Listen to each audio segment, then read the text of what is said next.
about anything you've done or plans to change it. And my last comment is, I hope that you will tell the American people how many preventable child deaths are an acceptable sacrifice for enacting an agenda that I think is fundamentally cruel and defies common sense. Thank you, Mr. Chairman. Do I get a reply? Or, Senator, you've sat in that chair for how long? 20, 25 years, while the chronic disease in our children went up to 76%. And you said nothing. You never asked the question why it's happening. Why is this happening? Today, for the first time in 20 years, we learned that infant mortality has increased in our country. It's not because I came in here. It's because of what happened during the Biden administration that we're going to end. I'm going to let Senator Wyden respond briefly to that, and then we're not going to go over like... Most Americans will be able to get it from their pharmacy the for free. The question is everyone who wants it. That was your promise. No, I didn't. I never promised that I was going to recommend products for which there is no indication. When you said... And I know you've taken $855,000 from pharmaceutical companies, Senator. Did you hold up a big sign saying that you were lying when you said that? Because you are the one who said you would not take them away. Now, Senator... I'm not taking them away from anybody. Secretary... You want me to indicate a product for which there is no clinical data? Senator, is that what you want? Secretary Kennedy, you said you wouldn't, and now you did. I'm not taking them away. Everybody can get access to them. No, they can't walk into a pharmacy the way they could last month and get access. It depends on the state. It depends on the states. A year ago, but they can still get it. Everybody can get it. Everybody can get it, Senator. So look, let's move on.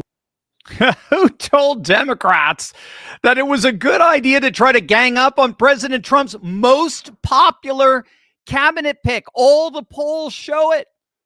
Who turned around, by the way, and made each and every single decrepit Democrat senator look like an utter fool.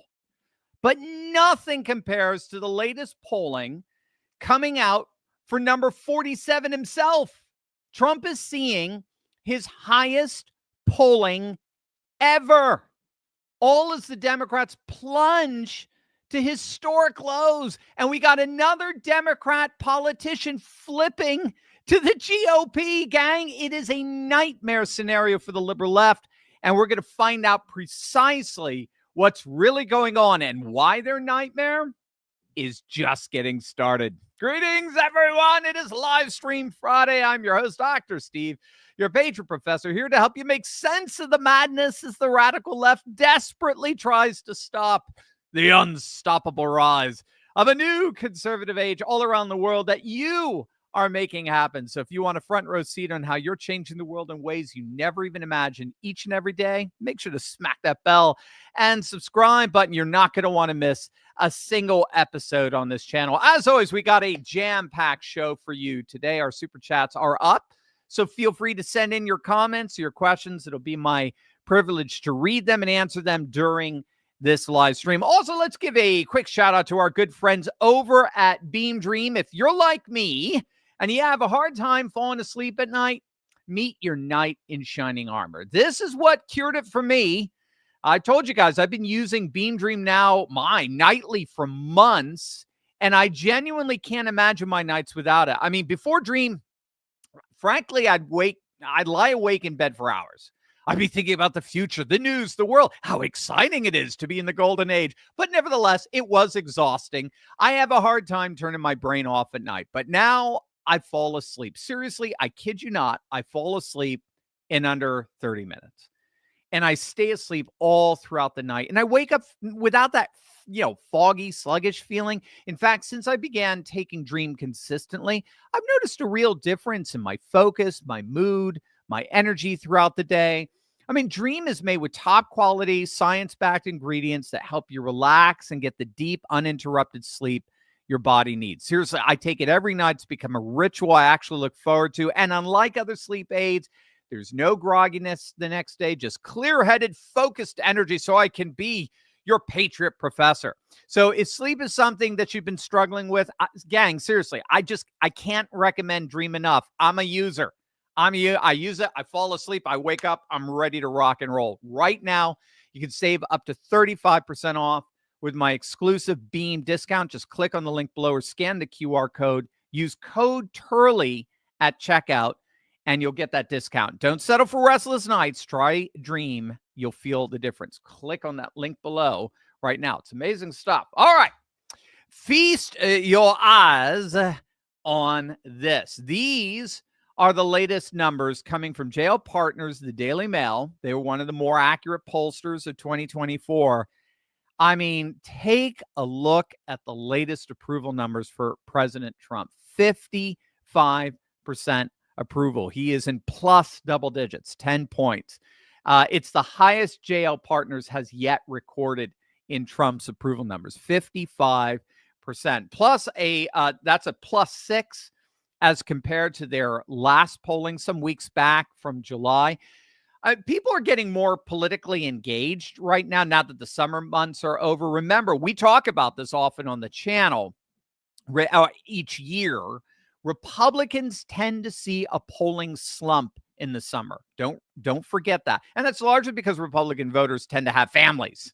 You know, one of the most fascinating sociological trends that we've seen over the last, 2 decades is that Democrats have largely stopped having kids, whereas Republicans are having more kids than ever. That's one of the reasons why red states are growing demographically and blue states are shrinking. It's not just because of the leftugees. Those, leftugees, of course, are those who are fleeing all the blue states, the dying blue states, for the revitalized red states. It's not just because of leftugees. It's also because conservatives in red states have far more kids than Democrats in blue states. Back in 2004, so like I said, it's been going on for about 2 decades. Back in 2004, demographers noticed that the states that George W. Bush won had a 12% fertility advantage over the states that Creepy Carrie won. And that demographic advantage has since doubled. So today, red states have double the fertility of blue states. And so that's why, or I should say double fertility, double that. So about 24% more higher fertility rates than blue states. And so that's why they're all gaining electoral votes and congressional seats, all the while blue states are hemorrhaging them. So Republicans tend to tune out of politics during the summer because they're tending to their families. And so it's very natural for Republican poll numbers to slump a bit during the summer months since they're not answering pollsters. And by the way, the legacy media knows that. There's not a polling analyst worth their salt in the legacy media that does not know that Republican polls slump during the summer precisely for these reasons. But you'll notice they deliberately exploit that slump to try to fool and mislead and lie to their dwindling audiences that Trump's poll numbers are cratering and the Democrats are surging in freaking mid-July. I mean, they know they're snake oil salesmen, and yet, to their horror, nobody's buying what little they've got to sell. So here we are at the beginning of September, and we're already seeing Trump's approval numbers surge. And what is so important to get here is that surge is happening at the same time the Democrats are literally bleeding out with voter registration. So one of the key areas of analysis that we use on this channel is we focus on lines of convergence among variable data points. So over the summer, the legacy media desperately tried to convince, again, their dwindling audiences that the Republicans were collapsing and the Democrats were on the comeback. But then, to the shock of everyone inside the establishment, the New York Times dropped a bombshell just a couple of weeks back. They called it the Democrat voter registration crisis. Yes, they used the word crisis. The Times basically said, forget the polls, which we all know are bogus during the summer anyway. Forget the polls. The Democrats are, in the words, these are the words they use. The Democrats are, quote, hemorrhaging voters and are facing a stampede away from their party. A stampede away from their party. Hemorrhaging and a stampede away. And what they found, and by the way, we've been reporting on this. Again, if you've been a part of this channel, you know we've been reporting on this for at least a year and a half.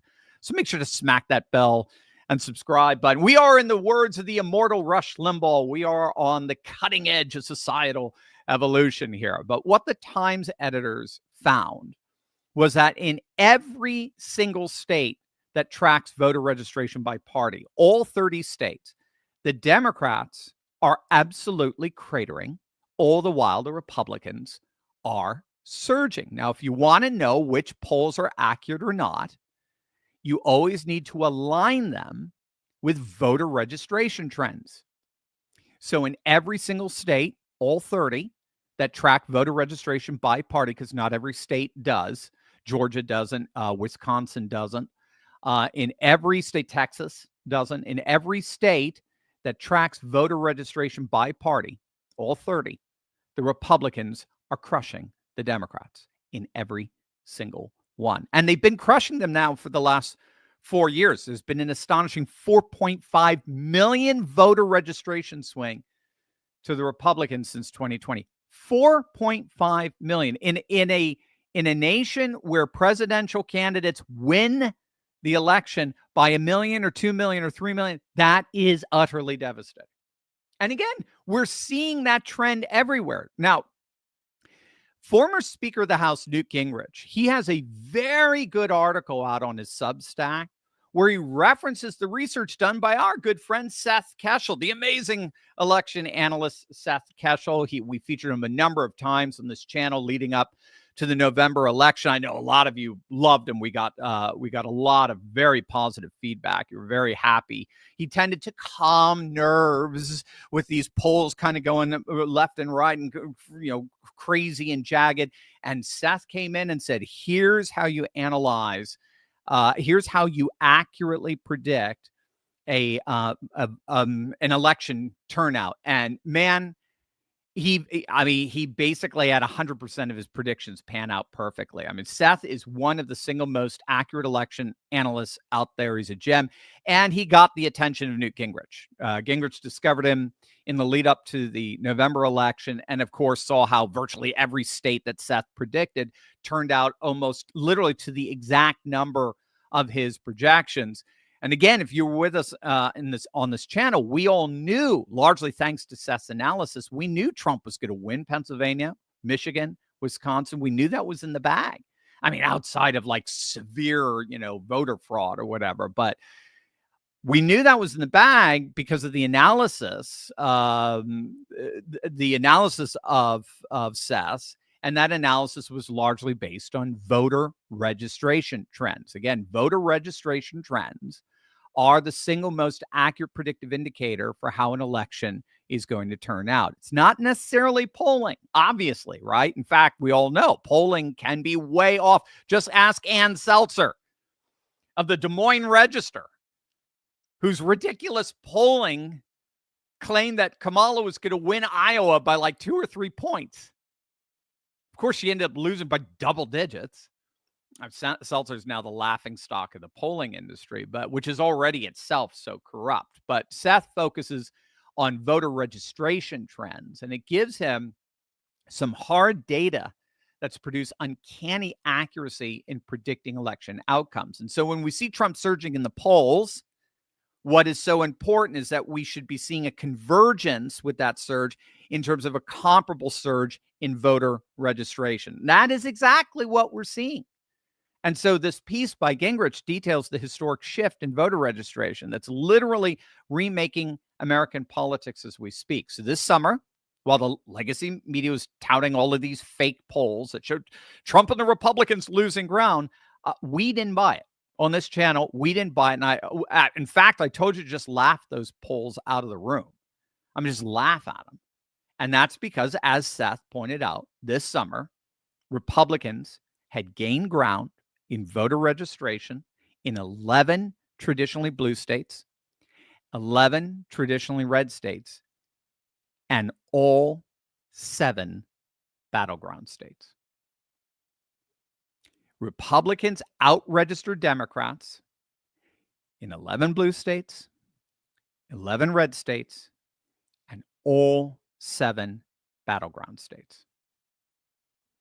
And Seth's conclusion was absolutely unequivocal. Out of 30 states reporting reliable voter registration data by party, Democrats have not registered a net gain in a single one. In fact, more than 1 million net new registrations in just 7 months have shifted toward the GOP. And this despite relentless 24/7 legacy media Democrat messaging on legislation and tariffs and Epstein scandals. The registration trend lines continue tilting to the red. And Gingrich, in his Substack article, notes that there are really two reasons for this: the rise of the Democrat Party's left-wing platform, what Keschel and others describe as just basically big government socialism, or the municipal socialism that we're seeing pushed by Mamdani in New York. You take that and then you combine that with radical cultural values, doubling down on all things woke. Both of those trends, the big government socialism and woke values, have only accelerated the exodus of voters from the Democrats' ranks. And, you know, when you drill down into the data, I mean, it illustrates the shift very clearly. Again, here are some stats for you that I think are just astounding. So in Florida, the GOP advantage has risen from 7.8% to 9.7%. Please keep in mind, we talked about this, I think, just the other day. Please keep in mind, 4 years ago, Florida was still a swing state. Obama won Florida twice, largely because of the Latino vote, which has shifted to Trump. We're going to talk about that in a moment. The Obama coalition has become the Trump coalition. The Obama coalition has become the Trump coalition. I'm getting ahead of myself, but that's where we're going to be going to kind of analyze why we're seeing this mass voter identification, voter registration shift. Remember, Democrats outnumbered Republicans by 1 million registrants just a few years ago. Now it's flipped. In the third largest state in the nation, now Republicans have gone from a 7.8% advantage, 8% we'll say, to now a 10% voter registration advantage. In Duval County, which is where Jacksonville is, in Duval County in northern Florida, Democrats have slipped now to only a 1.5% edge. Now, why is that important?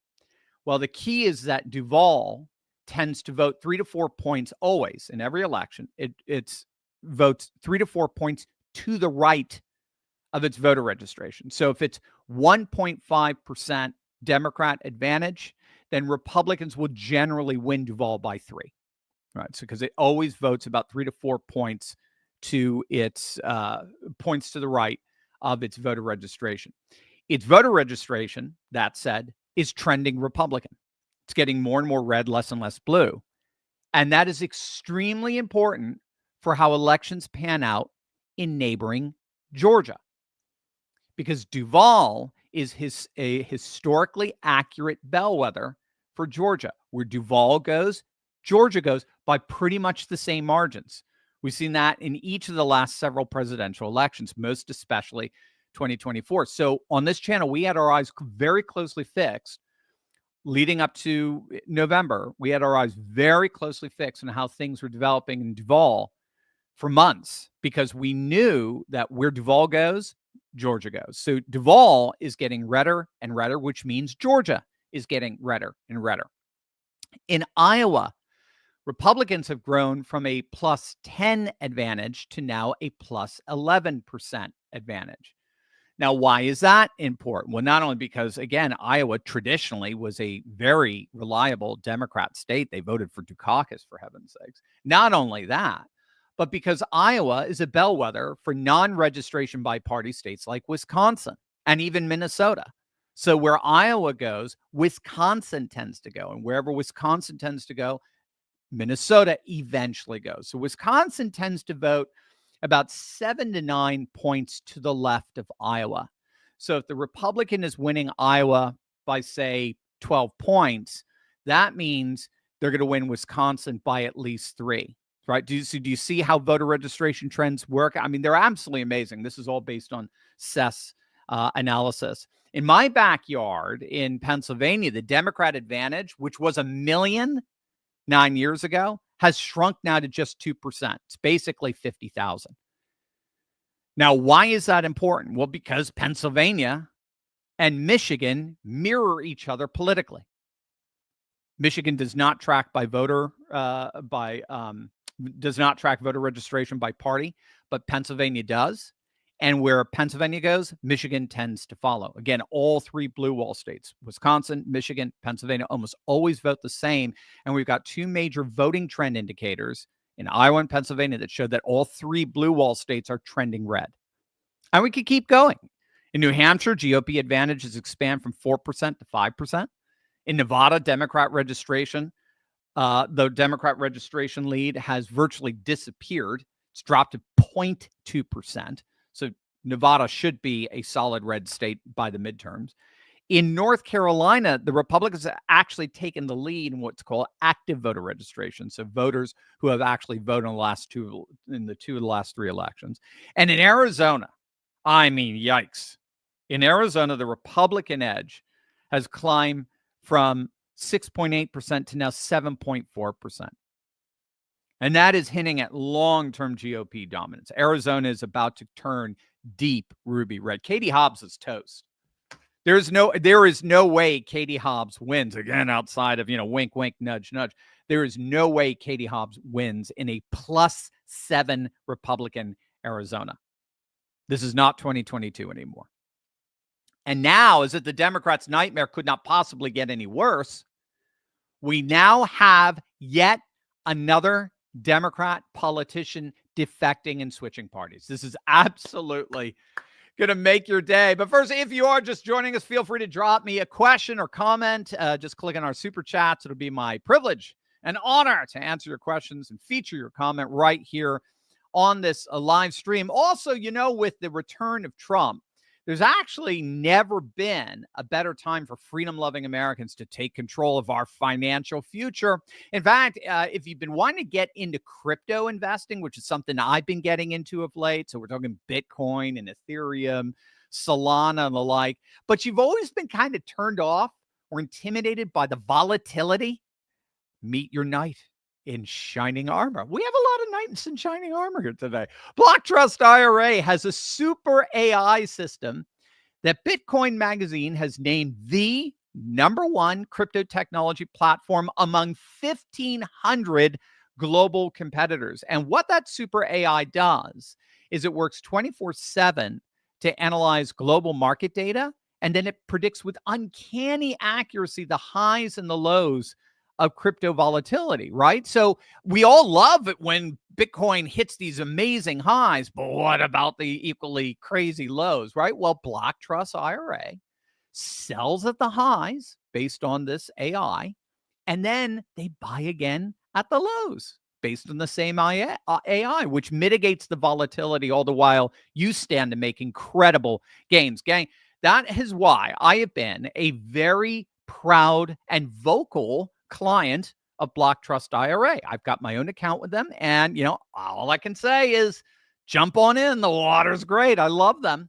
Their mission perfectly aligns with President Trump's Make America Great Again agenda, smashing down the barriers between loyal patriots and the financial freedom you all deserve, helping true Americans build incredibly impressive wealth in Trump's historic economic boom. So it doesn't matter who you are. It doesn't matter if you've never done anything in crypto before. I hadn't. Or if you're a teacher, you're a truck driver, small business owner, doesn't matter. Retiree, especially for you guys, because all the volatility has been mitigated. This is your chance to get into the crypto market with AI mitigating your risks. So what are you waiting for? Click on the link below or visit turleytalkscrypto.com and find out how they can help you join the Trump financial revolution. It's finally giving forgotten Americans access to, seriously, the greatest crypto wealth opportunity like ever. And the best part, for a limited time, they're offering my viewers up to $2,500 in bonus crypto when you open up an account. I mean, it's amazing. You're going to get $2,500 in bonus crypto. Don't wait. This is awesome. Crypto created 80,000 new millionaires last year. Why not you next? Visit turleytalkscrypto.com. That is turleytalkscrypto.com. All right, Garfield, New Jersey Mayor Everett Garnto Jr. is the latest Democrat to announce that he is switching parties. He made the announcement yesterday at a public event where he endorsed the Republican gubernatorial candidate, Jack Ciattarelli. Garnto is the mayor of the fifth largest municipality in Bergen County, and he is but the latest Democrat to leave in this mass defection that's been happening now for over a year. We've been detailing this of late on this channel, so make sure to smack that bell and subscribe button. Again, you'll be on the cutting edge of societal evolution. But the Democrat Party really is experiencing nothing less than a mass exodus that would make the Titanic jealous. Among the growing list of Democrat leaders who have officially abandoned the party, well, we got the borderline illiterate Karine Jean-Pierre, right? Biden's former White House press secretary. What does Jesse Waters call her? Doesn't he call her like spiral notebook, or I forgot what he calls it, because she always had to have a notebook and read off her answers. She was so pathetic. In fact, her latest book is actually titled Independent. And by the way, this is a book that obviously nobody's going to read, but it's titled Independent because she has officially left the party. Senator Kentucky State Senator Robin Webb, she just left a few months ago. The Democrat Party, outside of their stupid governor, the Democrat Party is basically going extinct in Kentucky. Randy Weingarten, the president of the American Federation of Teachers, she's abandoned the DNC. She's resigned. Lee Saunders as well, the president of the American Federation of State, County, and Municipal Employees. He's left the DNC. Florida's top state Democrat, the Senate Minority Leader Jason Pizzo, their number one state Democrat, he just defected. He's now an independent, and because he said the party, the Florida party, Democrat Party, is dead. Right? We featured that fellow, another state representative Democrat, who admitted that Democrats are not going to see power for the next 70 years. The Democrats are effectively been blocked out of power, at least when it comes to Florida, for the rest of the century. And I would argue the same trends that are happening in Florida, as we're pointing out with these voter registration trends, are happening all over. So if they've been locked out of power in Florida, it's only a matter of time before they're locked out nationally as well. New York City Mayor Eric Adams, he is now formally an independent. In fact, he's probably going to drop out of the race and join the Trump administration. He might get an ambassador position, but he's not a Democrat anymore. He left the Democrats as they're embracing a full-blown communist. Bill Maher is announcing very publicly he is no longer a Democrat. Chris Cuomo, formerly of CNN, he's declared his party that his father helped build. Mario Cuomo, I grew up in Connecticut. Mario Cuomo was a staple in that era, Northeast politics. Cuomo's declared the Democrat Party his father helped build officially dead. Now, to my knowledge, he hasn't left formally. But, obviously, there's no point in being a member of a party that's, for all practical purposes, dead and buried, right? And circling back Psaki here to Jersey, Republicans have net gained an astonishing 43,000 new voters since November of 2024 in the Garden State. 43,000 new voters. And so what this Garfield mayor is doing in his defection from the Democrats is quite reflective of what more and more voters are doing in Jersey and Pennsylvania and New Mexico. We talked about New Mexico yesterday in our video. The GOP added approximately 15,000 new voters in New Mexico from November of 2024 to July of 2025, with total Republican registration rising from 422,000 in 2024 to 437,000 by July of 2025. And just as importantly, at the same time, Democrats saw a decline, a very significant one, of just over 11,000 voters, creating a net swing of approximately 26,000 voters in favor of the Republicans since 2024. Again, this is the pattern that we're seeing over and over and over again, as our good friend Seth Keshel is documenting on a monthly basis. The Democrats are literally hemorrhaging voters, in the words of the New York Times. And again, if you were watching the channel this week, you'll know precisely why. I gave you a hint. Those of you who've been on the live stream now for the last, half an hour or so, I gave you, I dropped the ball, or not dropped the ball, I dropped the answer there. It's not simply the Democrats are insane. I think Gingrich, Keshel, they're right. Democrats are insane. They're doubling down on big government socialism and on insane wokeness, no question. But it's not simply because they're doubling down on socialism or the 80-20 doom loop that's increasingly alienating them from the vast majority of the electorate. Yes, that's true. That's all happening. But there's something very specific that's happening to the electorate that accounts for why we're seeing this mass shift in voter registration. Who knows? Put it in the chat. Put it in the chat. You guys are the best. You're the best audience on YouTube. Don't you love flattery? Put it in the chat. Who knows? Why? What transformation is happening right now as we speak that accounts for this mass defection of voters away from the Democrats? Bottom line, the Obama coalition has transformed into the Trump coalition. That is what is so key to understand these massive voter registration shifts that are happening again all across the country. The Obama coalition has officially turned into the Trump coalition. This is from data compiled by the Cook Political Report. And if you think it through, seriously, how ironic?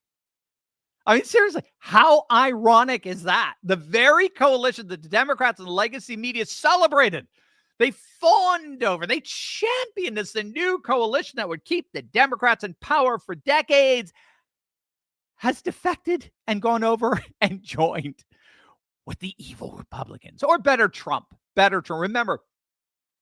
Remember, and this is, again, very important for our analysis. Republicans do not have a coalition. Rich Barris talks about this all the time, the People's Pundit. Republicans do not have a coalition. Trump has a coalition. The Republicans don't. That's what they have to get. That's what, at some point, this party is going to have to come to the realization that the Republicans do not have the coalition. Trump has the coalition. Part of the populist revolt that's happening in our nation and around the world is that both mainstream parties have lost their coalitions. Obviously, the Democrats have, because their coalitions now become Trump's coalition. But both mainstream parties have lost their coalition. That's because our politics has flipped from what we call horizontal divide, a left versus right, Democrats versus Republicans, right, liberal versus conservatives.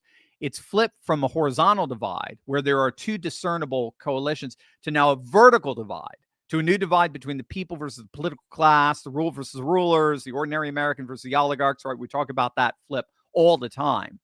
And this new vertical divide is completely upending the old liberal globalist politics and replacing it with a working class based nationalist populist politics that wants to take down the political class. So because the electorate is experiencing this political inversion, going from a horizontal political divide to a vertical divide, they don't care about parties anymore. It's again, that itself is known, it's a process known as de-alignment. And we're seeing that particularly in Europe right now, where virtually all of the mainstream parties, the center left and center right, have collapsed. And they're getting replaced with brand new populist parties. So back in the 1950s, 90% of British voters felt a loyalty to one of the two main parties, the Tories and Labour. So that's back in the 1950s. So what are we talking about? 50s, 50s, 60s, 70 years ago, right?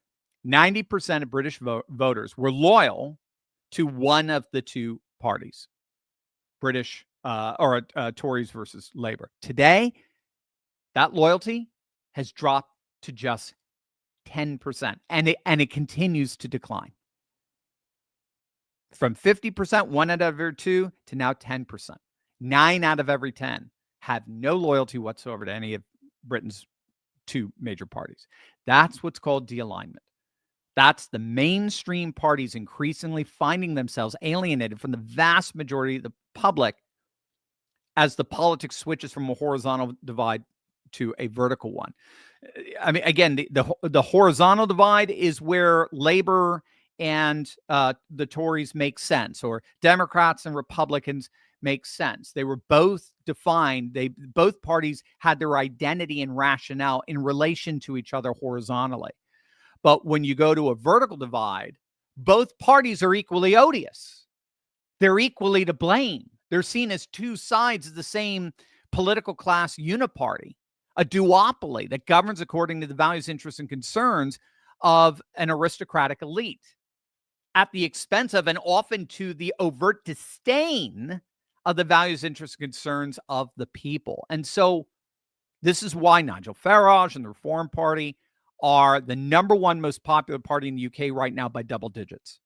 That's why the AfD is the number one most popular party in Germany right now. That's why the Brothers of Italy came out of nowhere just a couple of years ago, total obscurity, and won in a landslide. That's why Sanseto is the third most popular party in Japan right now. That's why National Rally is poised to win in France, and on and on and on.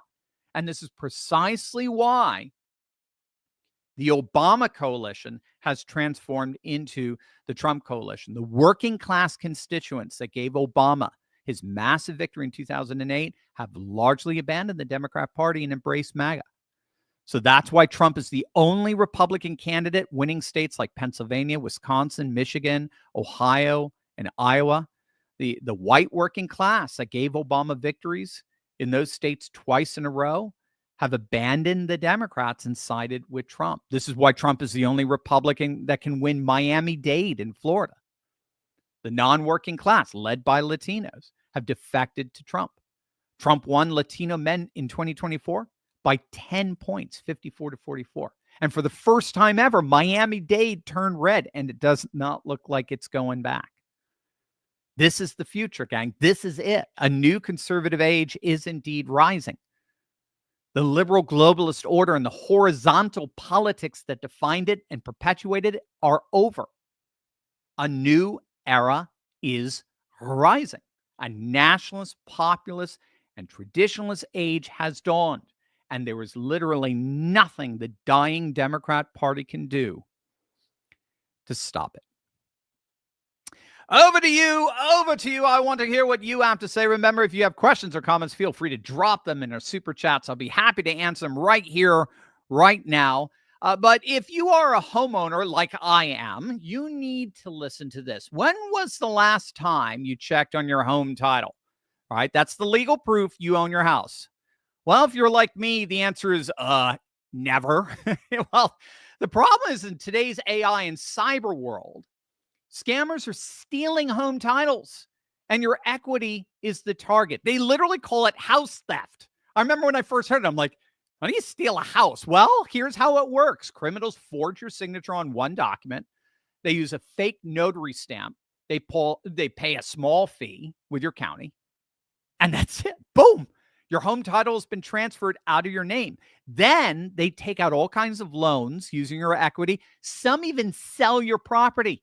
And you won't know it's happened until you get a collection notice or a foreclosure notice. So that's why you need to stop what you're doing right now and find out today if you've already been a victim. Use promo code Turley Talks. That's all one word, Turley Talks, at HometitleLock.com to make sure your title is still in your name. You'll get actually a free title history report. Plus, for you guys, they're going to give you a free 14-day trial. Their $1 million triple lock protection. I love that. $1 million triple lock protection. So that's 24/7 monitoring of your title, urgent alerts to any changes, and then if fraud should happen, they'll spend up to $1 million on your behalf to fix it.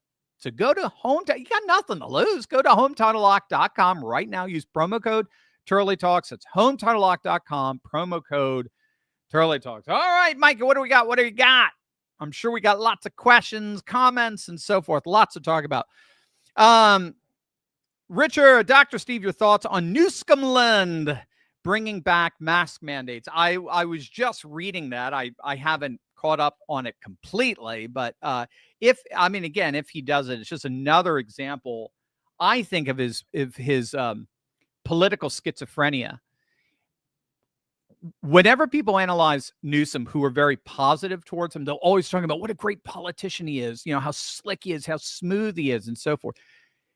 But those who are honest recognize Newsom has his good moments, but he also has lots and lots and lots of bad moments. Keep in mind, the guy got recall. At least there was a recall petition that was filed against him. He is not liked So what you'll tend to see is any positive polls on him are polls that are always going to skew to the more Democrat side, that's always willing to just see the good side of his political instincts. But the more fair ones see the real greasy side of his and this is clearly falling on the side of the 80-20 political instincts that he has. And he is, when he gets into trans and all this sort of stuff, this is where he just falls apart.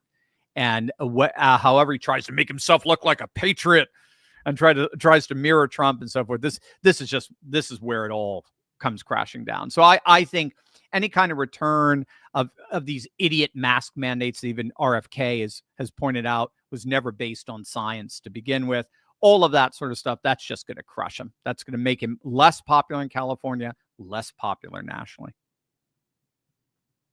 Mystic Tom, why are the Republicans getting Trump's nominations? Why are not the Republicans getting Trump's nomination approved? What can be done now? All right, so I think Thune has changed his tune on that.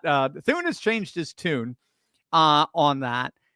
I don't know why Thune was holding up the nominees. I have a feeling, again, this is just part of the Game of Thrones backroom politics of the Senate. And the Senate is our House of Lords, and they just operate on literally with their own logic and in their own dynamic.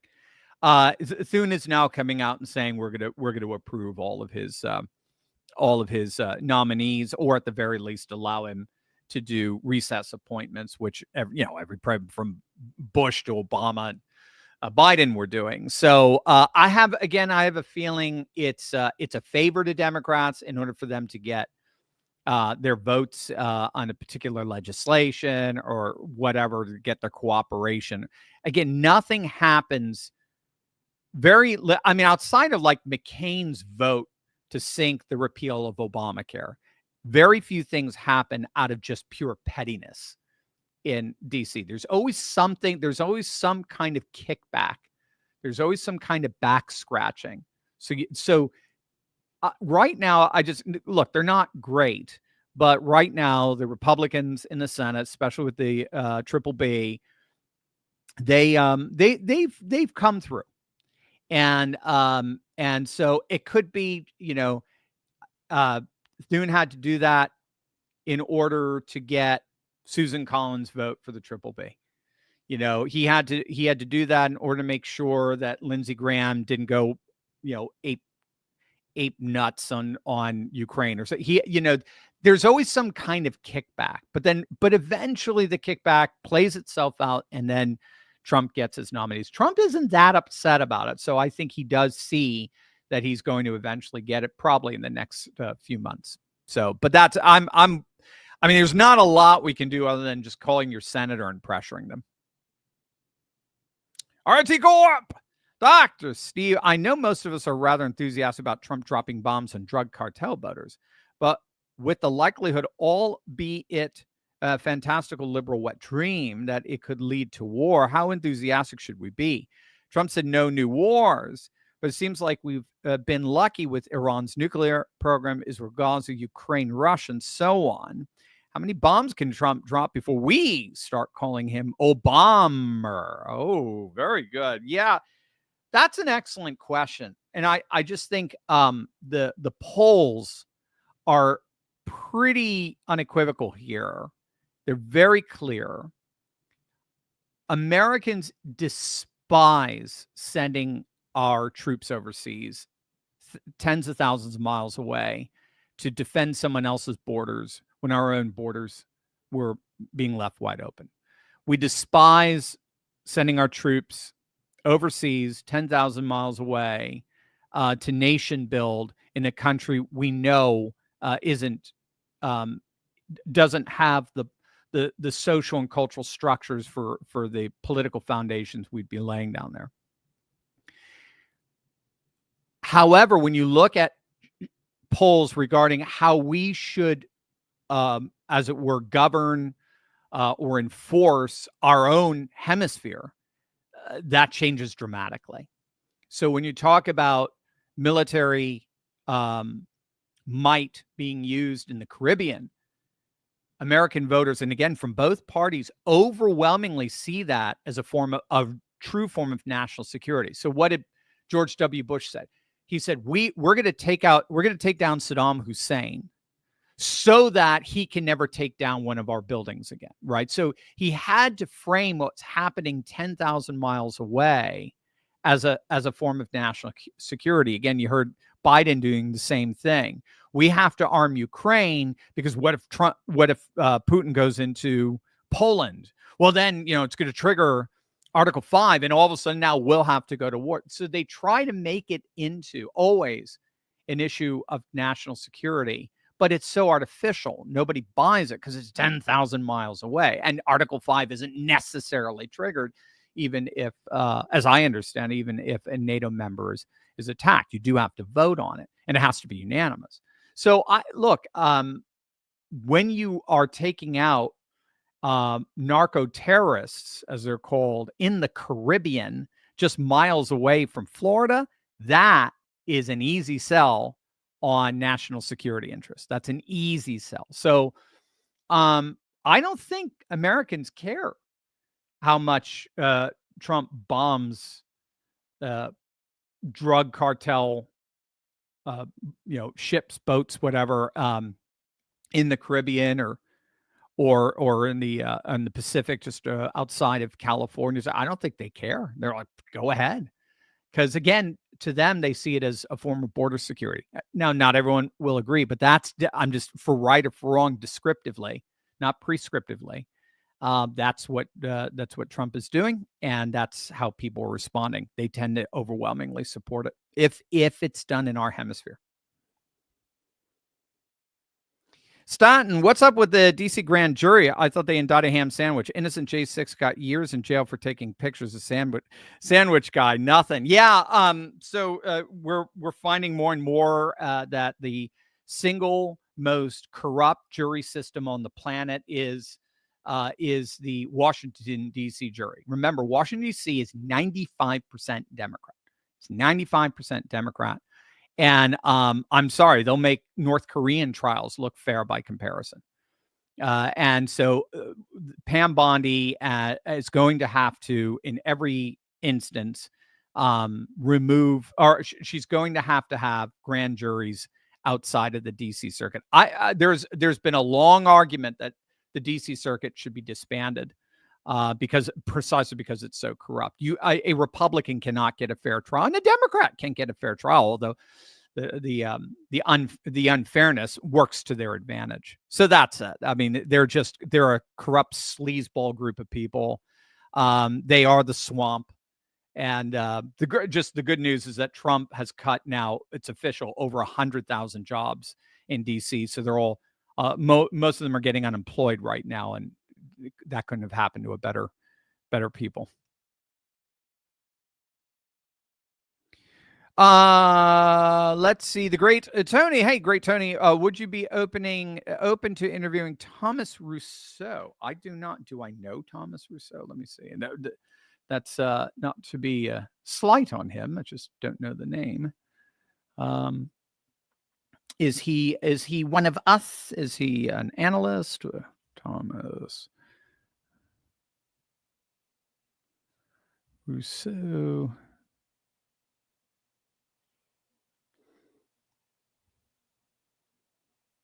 Thomas Rousseau, an American far-right activist known for founding and leading the alt-right and white supremacist group Patriot. That's what I'm getting from Wikipedia. Well, we'd have to see. I don't know him, to be honest with you. I don't know him, so I'd have to take a look at what he is and what he's about. So, I mean, again, I'm just riffing off of this. So again, I don't know, right? But we talk so much about reterritorialization here, and reterritorialization involves, as politics over the last 30 years got radically centralized in globalist institutions, transnational globalist institutions, political power was disembedded from the people. It was disembedded from the local, and it got recast, it got re-embedded among, the IMF and the WTO and the World Bank and, the DC swamp and the bullies in Brussels and the WEF in Davos and all that, so that you have a very small number of people making decisions for basically 80% of the world's population. Well, that's broken apart. That's falling apart. And so political decision making is being re-territorialized. It's being brought back to the local. And that's happening in three ways: with the reemergence of nationalism, civic nationalism, with the emergence of what are called civilization states, like in Russia and China and India, increasingly Turkey. Saudi Arabia is positioning itself as a civilization state on behalf of Sunni Muslims around the world. And new what we call tribalisms or separatisms. And of course, that's what's going on in the Donbass region, is Lugansk and Donetsk they seceded from Ukraine after 2014. And then that started a civil war. Ukraine said, no, you're not going anywhere, and blah, blah, blah. So there's a lot of separatism. There's been 40 states, 40 countries have been added to the world map since 1991. And then as part of that separatism, you have all kinds of reasons for it. So you might have a regional separatism. That would be Texit wanting to, or Wexit in Canada. You'll have religious separatism, so North Sudan and South Sudan, Muslim and Christian. But then there's also racial. There's very racial tensions there as well. So the attempt to try to create a much more racially homogenous society is one of the outworkings of this. So he may be a part of that. So he might be somebody very fascinating to chat with in terms of that. Benton, Dr. Turley, it is reported by the Epoch Times the Chinese elites are aiming to extend human life expectancy to 150 years through harvesting human organs. The average expectancy of transplanted organs is about 20 years. The liver is the only human organ that can regenerate itself. All other organs must be obtained from a dying person. China is the number one nation in human transplants. Yeah. Wasn't Xi and Putin called on a hot mic? I haven't seen it yet. I've just read reports they were called on a hot mic talking about we'll live another 150 years or so from organ transplants. So, but yeah, it's creepy stuff. Brave new world, no question.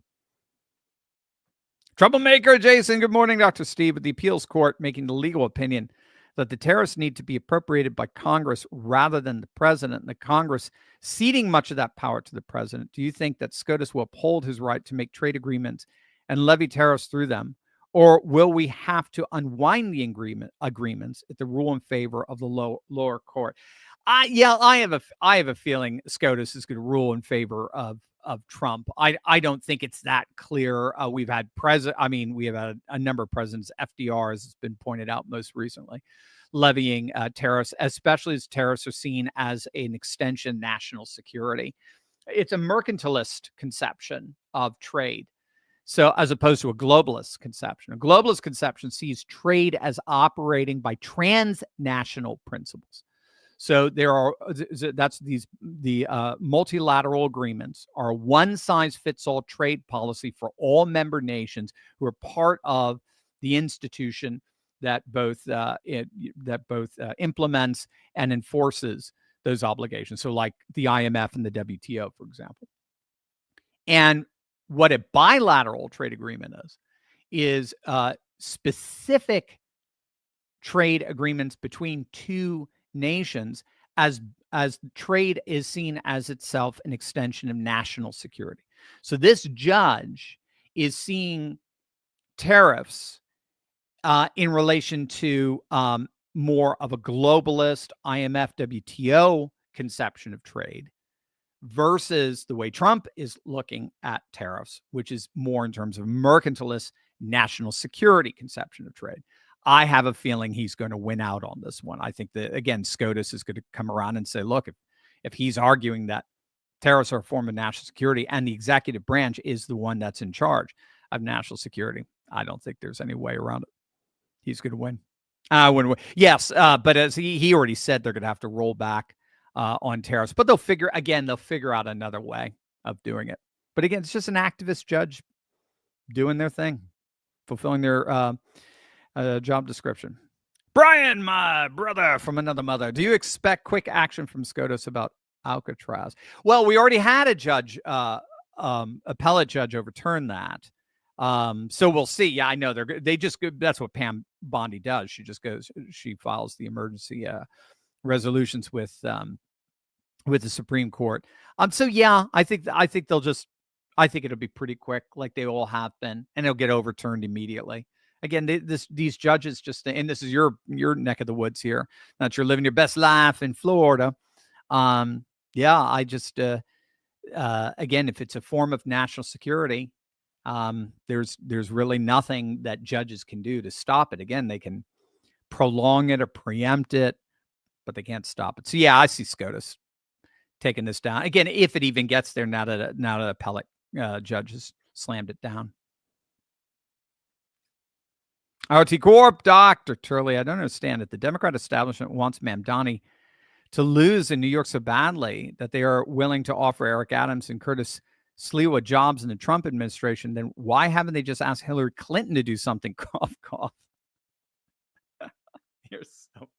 I didn't even think about that. That is so funny. Bring in the Clintons. Can you believe that the day before the election? Oh, looks like he's going to win. All right, well, bring in the Clintons. Let's put another name on the victim trail there. Also, wouldn't Trump offering them jobs be election interference? Call me crazy, but the reason I want Cuomo to win, so we can say to Democrats, "Oh, look, your party elected a sexual deviant." Oh my gosh, I know. It's just, yeah, they can't catch a break there. Yeah, I don't know.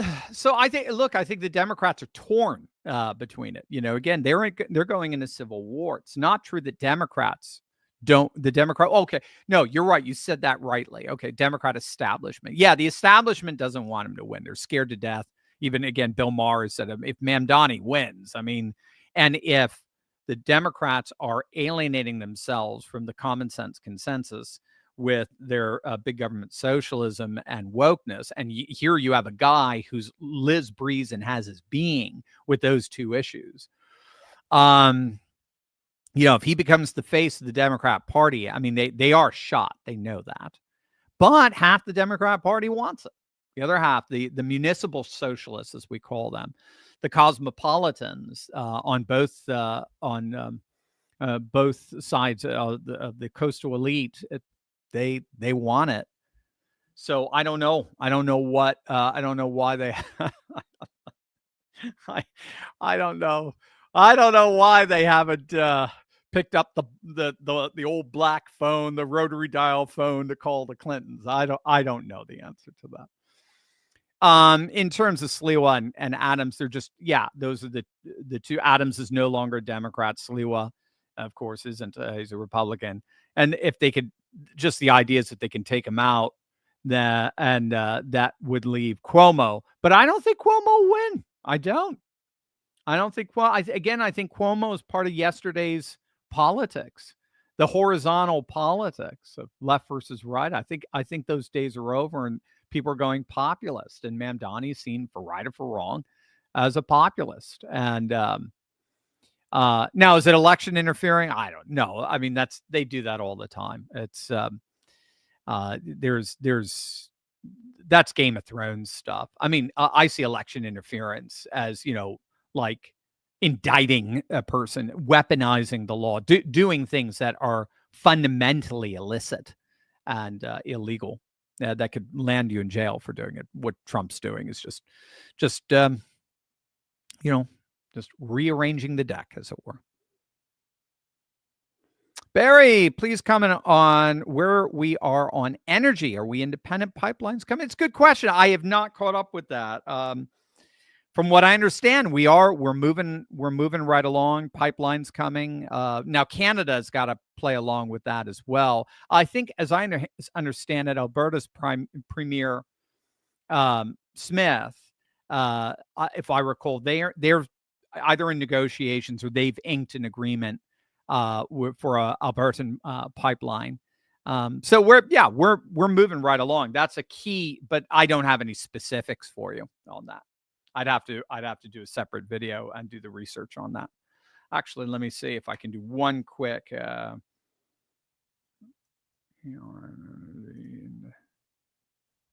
This is Google, so it's not necessarily. I always have to corroborate Google. All right. Well, it is saying we are currently energy independent by the most common definition, in that we produce more total energy than we consume, and we've become a net energy exporter. Now, interesting, that took a few years. We didn't get there in his first administration. We didn't get there till about 2019. So it does take some time. And let's see. Yeah, I mean, we're on the way. That's what I'm doing a quick clean energy. Yeah, I'm just doing a quick AI here. Yeah, and it looks like we're on our way to a net, but I don't have specifics. I'd have to get into a study on the specifics. Sorry about that, Barry. Alan, how quickly will SCOTUS start holding these rogue judges' feet to the fire? The next one, I hope. How much can they do? So as I understand it, it's a twofold process. It's the Supreme Court holds a judge in contempt, formally in contempt of defying the explicit directives of the court. And then that contempt ruling is then fuel for Congress to remove them. But as I understand it, a judge cannot be removed apart from Congress. Supreme Court cannot demand their removal. All Supreme Court can do is hold them in contempt, and being held in contempt is enough to impeach the judge. Now, again, we'll get them impeached in the House, no problem. Whether they get convicted in the Senate, with the Democrats being so rabidly insane as they are, I don't know about that. But it will, the moment they're held in contempt, no decision they make from that point forward will be taken seriously. So what a contempt ruling does is it does have the effect of nullifying a judge's ruling. So the Trump administration could say, you've been held in, so they rule against Trump, they turn around, you've been held in contempt. We don't need to listen to you. We'll appeal this, and it'll obviously be overturned because you have a pattern of ruling in a manner that is defiant of the clear precedent of the Supreme Court. When will they do it? It's anyone's guess. The Supreme Court operates according to their own timetable. So I don't know. RT Gold Dr. Turley, 2.1 million, 2 plus 4 million voter loss gain for Democrat Republican. That averages out to a minus 70,000 plus 80,000 per state, respectively. Cool. Dude, you're doing a little calculator work there. Applying that logic to all 50 states, we can reasonably calculate a 3.5 million loss to Democrats, 4 million gain for Republicans, or 7.5 million swing, right? Differential nationwide. Is it just me, or is the party that vehemently believes that 2 plus 2 can equal 5 all of a sudden just became really good at understanding math? Well, they are. They're getting very nervous, obviously. So that's why the New York Times published their piece, which was a panic. Don't make no mistake. They did not want to publish that. They knew these numbers have been, this trend has been going on for 4 years. We've been witnessing it all throughout the Biden years. Seth Keshel's been writing about it for years. Rich Barris has been talking about it. Mark Mitchell's been talking about it. The voter registration hemorrhaging, the crisis for the Democrats has been going on for years. Notice how many voters disappeared, interestingly enough, between 2020 and 2024, right? We're talking millions. And so this voter registration crisis was something the New York Times knew about, but never reported on, because they had hoped that all the negative media against Trump would have a reverse effect and effectively stop the hemorrhaging and get the Democrats back on course. It has not happened because nobody takes the media seriously anymore. How could you, after we were told for 4 years that Biden's the sharpest president we've ever had and the southern border is completely secure? So, I mean, how can you take an institution like that seriously from this point forward? So, so they are, to their, to their horror, they are coming to the realization this hemorrhaging isn't stopping. And so they're trying to get, I would say, especially if it's the New York Times, they're trying to get the Democrat donor class to start doubling down on the strategists to come up with something to reverse this. I don't think, and I think you just nailed it, why they can't. Because they've doubled down on 80-20 issues. And they all think 2 + 2 = 5. And you're not allowed to say that that there's a particular connection between trans people and violence. You're not allowed to say that. And you're not allowed to say that DEI is bad. And you're not allowed to say that illegal migrants are criminals. And CNN panels go out of their way to make, they literally gnat strain the law in order to try to make illegal migrants into Maryland men, upstanding citizens. So it's just, it's insane. And then in effect, what they're saying is it is illegal to obey the law. It is illegal to enforce the law. And those who normally obey the law, well, those are the ones we have to clamp down on with weaponized legalism. So that's sort of this anarcho-tyranny that, again, no one outside of this coalition, this cosmopolitan coalition of municipal socialists made up of the, trust baby elite, the Mamdani elite, who have separated themselves and their living conditions away from the masses. So you have your trust fund elite combined with the underclass, those who are living off the government. That combination is ushering in municipal socialism to the detriment of the working class voters. And this is what's turning more and more working class voters to the right. And so again, I just see the Democrats on the doom loop. They just can't escape right now. Okie Joe, Dr. Steve RFK wasn't the only one that made fools of the demons. You see Nigel Farage make laughing stocks of them. I did as well. That was beautiful to see. Love it. Rock Dog, the troublemaker, Dr. Steve. Leo Arthur attacking RFK Jr. Proves she has an IQ lower than an amoeba. When is the DOJ going to look into her finances? How much did she make from Harvard faking being Native American? Her big pharma money, etc. Yeah, it'd be a great question. I don't know if the DOJ is looking into Pocahontas, but yeah, she's again typical corrupt Massachusetts senator, and she's just a joke at this point. No one takes her seriously. I mean, you could see she gets very flustered and very upset, and her hands start shaking, and her voice starts shaking, and you could see it when she gets pressed and pushed. She comes across as just unhinged, and yeah, a turn off to 80% of the population. Davros sci-fi writer Robert Heinlein in the late 50s in Starship Troopers said, "No Department of Defense ever won a war." Wow, he was right. Trump will sign the EO to change the DOD to the Department of War. What chance of Congress passing that permanent change? Good question. Well, Congress can basically only pass, outside of the simplest appropriations bill and the like, Congress can only pass something if it's going to be, some kind of some bill of reconciliation. Nothing's going to get passed, again, outside of simple legislation. Nothing is going to get past the Senate filibuster. So this is why the Democrats have been wanting to get rid of it, because they can't enact their insane agendas. So I think Trump is just going to do that. And JD number 48 will just keep it. And if we can expand our, if we can look, there are becoming viably 30 red states.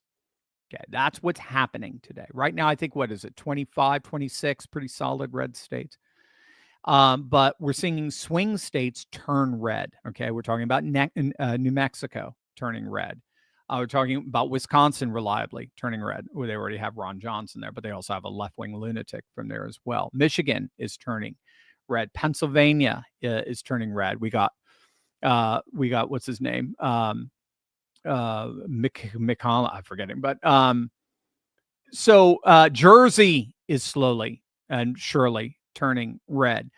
If we can get New Hampshire to start acting like grown-ups and stop acting like 14-year-old pot smoking hippies up there, because the Republicans actually have a voter registration advantage, but they keep putting in Democrats nationally.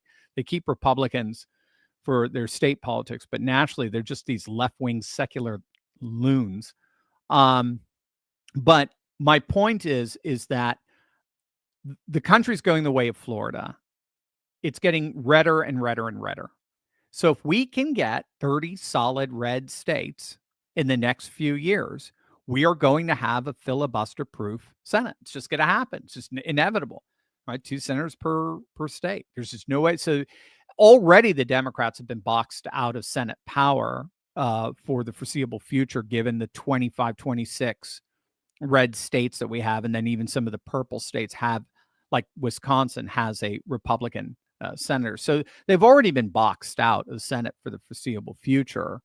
With the redistricting wars thoroughly in our favor, we shouldn't have a problem holding on to the House, provided a calamity in November. Again, we'll keep an eye on it. We'll see. I'm not seeing any evidence of that per se just yet. So if that's the case, I mean, Democrats are just are boxed out of congressional power. And it's only a matter of time, it seems to me, that a party like that ends up dying and then and splitting, dividing its own vote, and then we get 60. We end up just getting 30 red states. We get 60, and then the Trump agenda is permanent now for the rest of the century. That's just how I'm seeing things working out. This isn't the 1990s anymore. This isn't the 2000s anymore. We're not going back and forth. The pendulum isn't swinging back and forth. Or Republican, again, that was horizontal politics. The Republicans get some chance. The Democrats get a chance. The Republicans get a chance. We're now vertical politics, and the Democrats are thoroughly on the side of the oligarchs. They are thoroughly on the side of the political class, and they are gaining the ire and the alienation of the common sense consensus. Yippee shoot. Thank you so much for the euros. The Democrat situation reminds me of the Canaanites who were unwilling or unable to surrender to Joshua, also as a judgment for their treatment of marriage and life. Ooh, UP dropping some truth bombs there. Yeah, I mean, yeah. I think you're right. I don't see how you can possibly be on the side of the issues that they're on and not expect massive voter retribution. Unless, again, what they've been trying to do, and I know they've been doing it in Europe as well, what they've been trying to do is just basically brainwash our kids in the schools. With the teachers' unions taking over here in the States, they're the most left-wing unions. The Department of Education was the single most left-wing department in all of Washington, D.C., and that's saying something. One of the reasons why Trump just gutted it. And so they know the only way they're going to be able to convince the 80% of their increasingly insane positions is if they successfully brainwash them. They haven't been that successful. I mean, they've been very successful in taking over positions of power in the education system. But I mean, my nephews who went to public schools, all my kids went to classical Christian schools, but my nephews said they would have to take these woke classes, these social justice classes. And he said all the kids in the class just laugh at it. They think it's hilarious. And they mock it and ridicule it behind the teacher's back, and even half the times into the teacher's face. And even the teacher doesn't seem to really buy it. It's just been mandated, right? So, yeah, bottom line, Republicans or conservatives, European, I mean that in the broadest sense, traditionalists, we want to align our politics with reality so as to enable it to flourish. Whereas the left wants to impose a radical political ideology on reality. And eventually, and I think you're saying it perfectly, Upi, eventually reality wins, and it wins every time. Johnny the Whiz Kid, were you able to check out any of Don Bluth's films? If you remember, he made Sword in the Stone when he worked for Disney himself. The Land Before Time, All Dogs Go to Heaven, An American Tale, just to name the few. I did not since we talked about it. But again, I have to. I'm the reason why I tell you guys to keep me honest with stuff is because I forget. If I don't write something down, I'll forget. So like when you give me prayer requests, you'll notice one of the first things I do is I write it down because that's just my brain. Your Patriot professor's brain tends to forget things. So I will keep it. I'm looking at some of the movies now. They look beautiful. Oh, Anastasia. That'd be very cool. Don Bluth. Very cool. Yeah, I'll keep my eye out. Mi vida loca. Why doesn't Trump just do a Soleimani on Maduro? Well, we'll see. Maduro is very nervous right now, especially after the blowing up of the narco terrorist boat. That's not something you generally do. You generally, you send in the Coast Guard and you arrest them and you put them through due process and then you get all the Democrats to defend them and blah blah blah. Now Trump's like, blow them up. It's easier. Drop a $50,000 bomb on them. We're good to go. So yeah, we'll see. Dr. Turley Davros, you ever have Chris Cuomo on your show?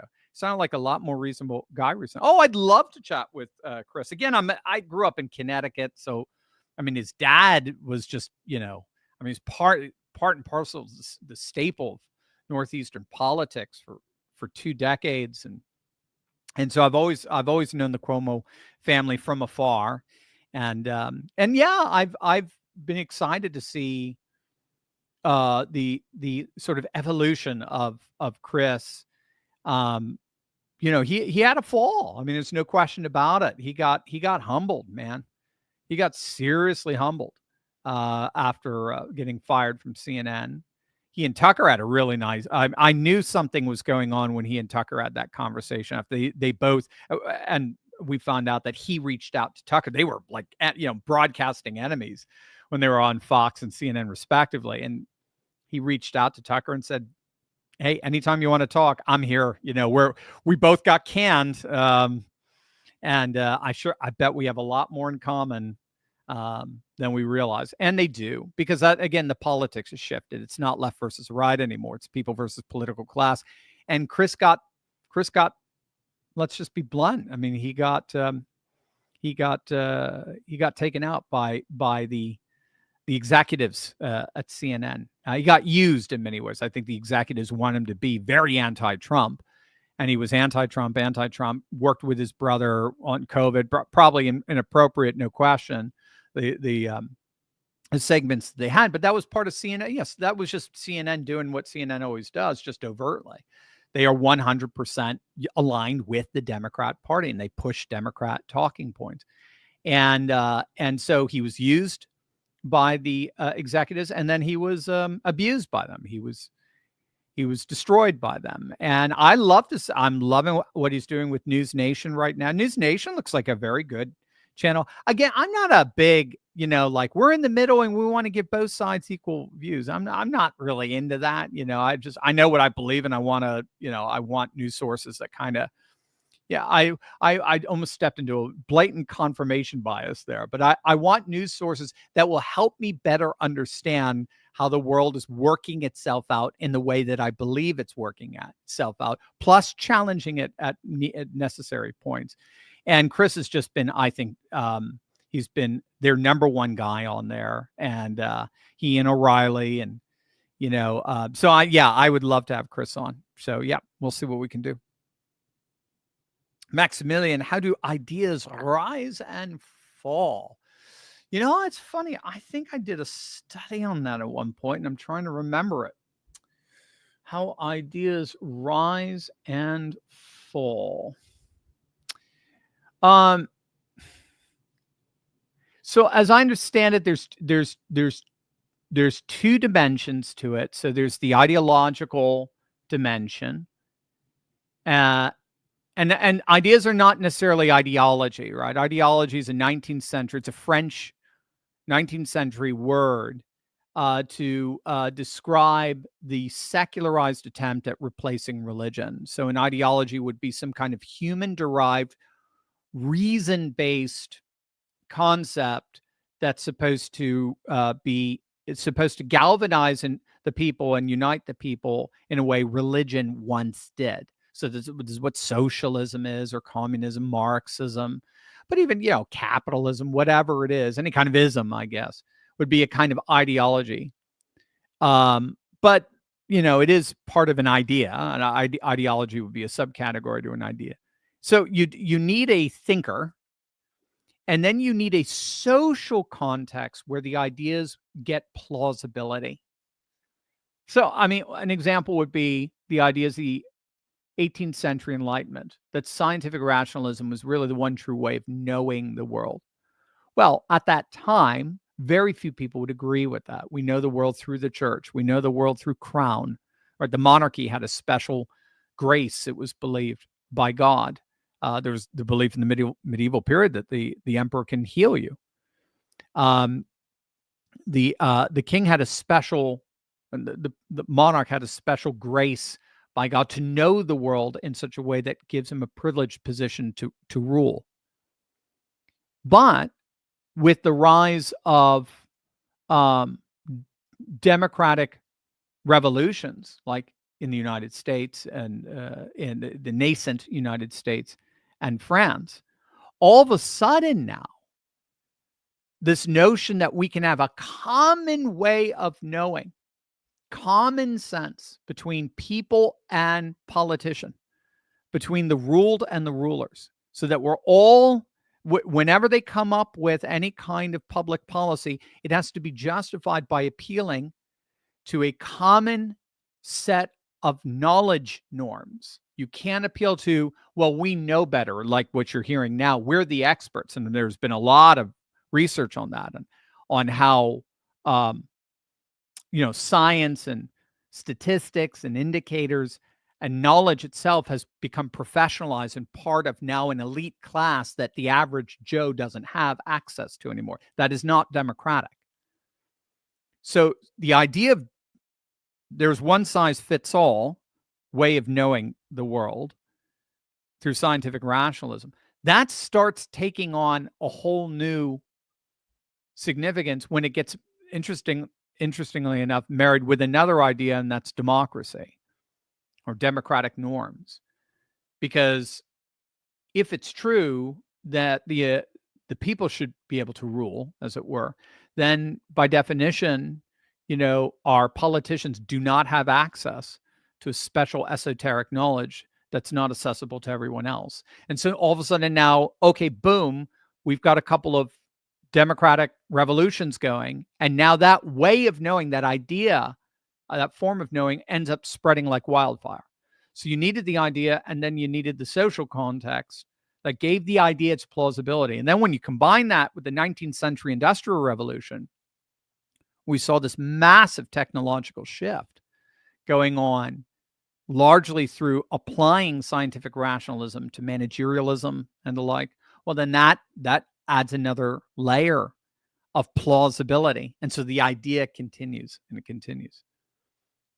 And then it falls, it seems to me, when either the idea seems to morph into absurdity. So liberalism argues that liberation from a culture's traditions is the most important thing we can offer. That is the highest moral calling for humans. Humans in their solidarity to be emancipated from that which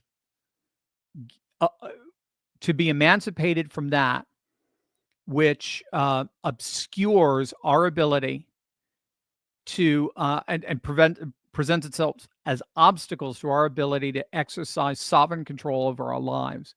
Overcoming that is the ultimate moral good. That sounds good when you're trying to free slaves. That sounds good when you're trying to free women. That sounds good when you're trying to free people from a tyrannical government. So, and then you start creating the social structures that enable, women's suffrage or Lincoln and the Republican Party in the mid-19th century, or solidarity movements in Poland, Lech Walesa and so forth. You have the idea, you create the structures that give the idea its plausibility, and then it gets successful. But what happens when you say that people should be liberated from their bodies? What happens when you say people should be liberated from their genders? So that, you see, an idea can go insane. An idea can go crazy. An idea can keep going way beyond its plausibility and now end up into absurdity. So that's one of the ways ideas do. But they're being true to their fundamental premise.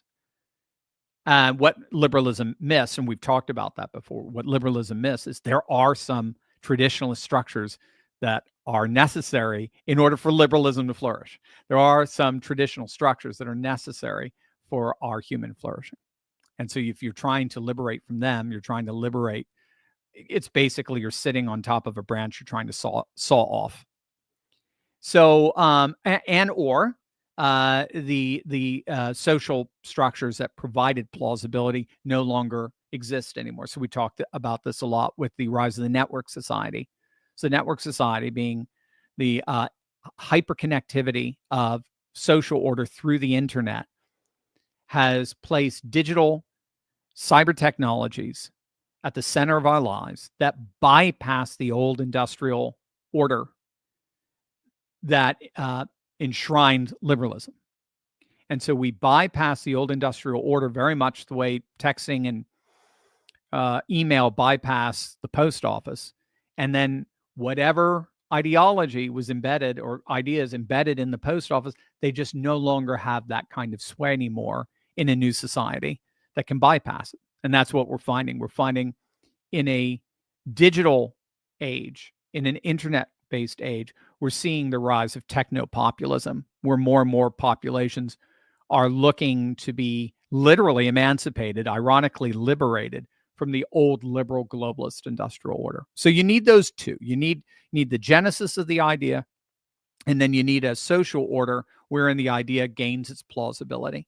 And either the idea itself can end up becoming absurd, or the social order that gave it its plausibility gets replaced with something else or falls or what have you, and the ideas fall. Davros, Iowa Senator Ernst is quitting. Iowa's 2nd District Representative Ashley Hinson is making a play for the Senate seat. Do you think Hinson will win? But as I understand, he's easier than Ernst. Ernst is not that well liked in a way. Again, she kind of comes from the purple Iowa. Iowa shifted from blue to red dramatically with Trump. They voted for Obama twice. They voted for Dukakis. They've always been a conservative folk, but it was working class. Remember, the working class was the backbone of the Democrat Party coalition. And she's just from in Iowa, where she talked conservative, but she still appealed to the remaining remnant blue. And what you're dealing now with Ashley is you're dealing with someone who's fully MAGA, that's fully conservative. She'll win by double digits. Alan, do the Demeroids, I love that. Do the Demeroids have anyone to possibly stem the tide of the 80-20 doom loop?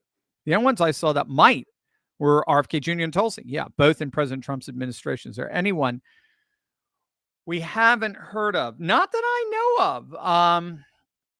I mean, they were touting Wes Moore of Maryland for a while, but he's a joke. Wes Moore is an absolute joke. And he's also stolen, as I understand, he's a stolen valor creep as well. Honestly,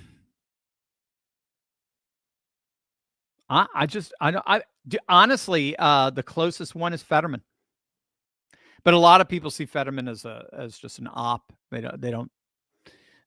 think he's just a liberal loon, and he always votes with them in the end. But he's the closest. He's the one that you'll see break most from the Democrats. I don't see anyone else. Everyone in the establishment seems to think that everyone in the establishment tries to distance themselves from the progressive wing, the socialist Marxist wing, while at the same time trying to hold their coalition together with that wing. And so it just doesn't work. But I don't see it. Like I said, I mean, I think you've got Gavin Newsom is trying. He's trying to out Trump Trump, which is a joke.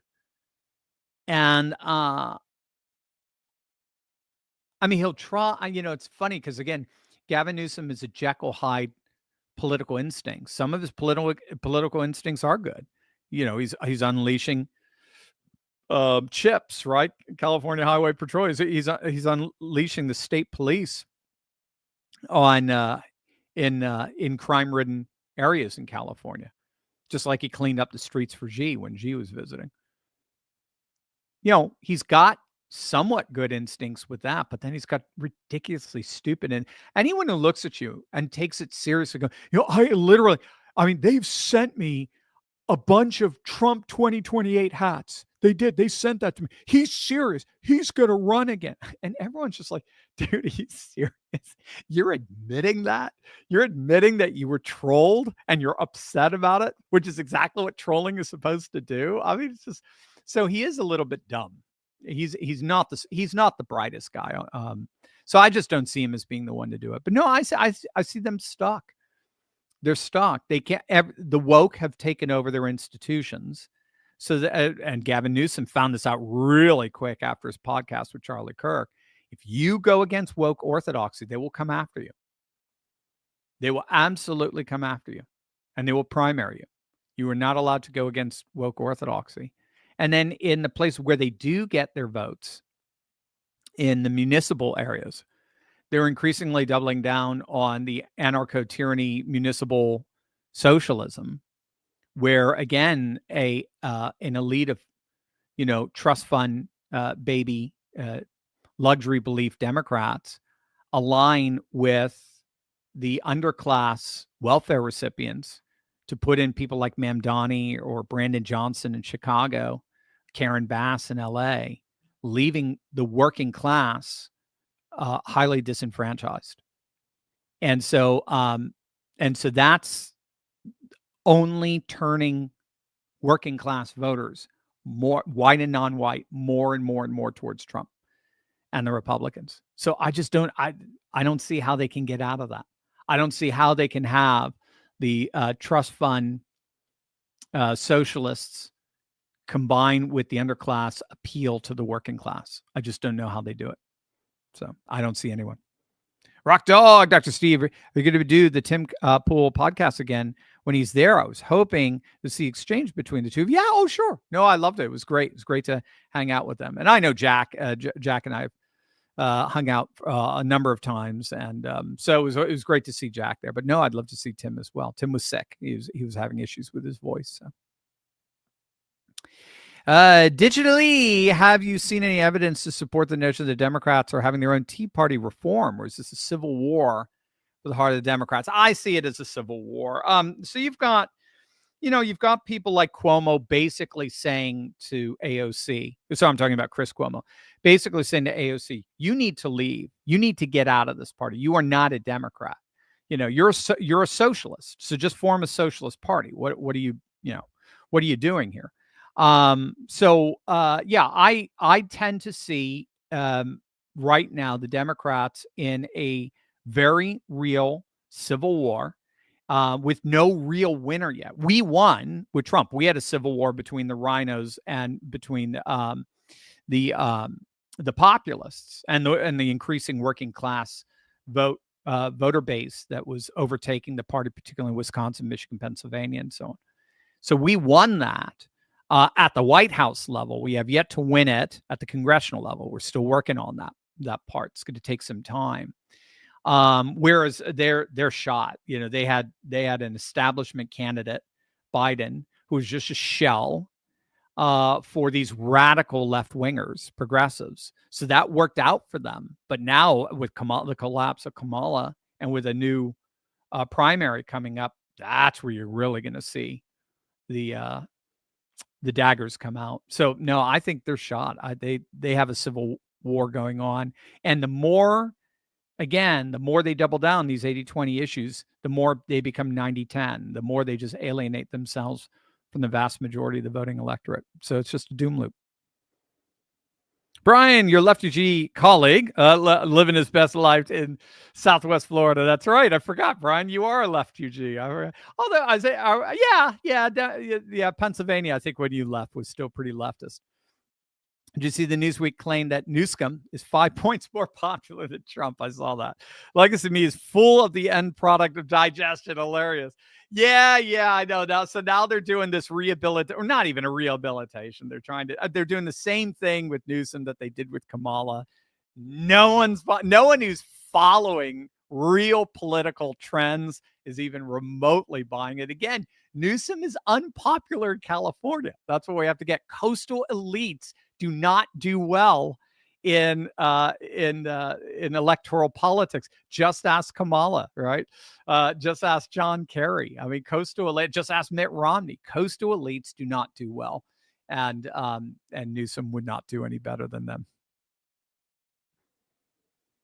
Rock Dog, Dr. Steve referred to the Stockdale principle. In the military and fire service, we refer to it as embracing the suck. Your thoughts. So embrace as long as embracing the suck means you're going to come out on top. Yeah.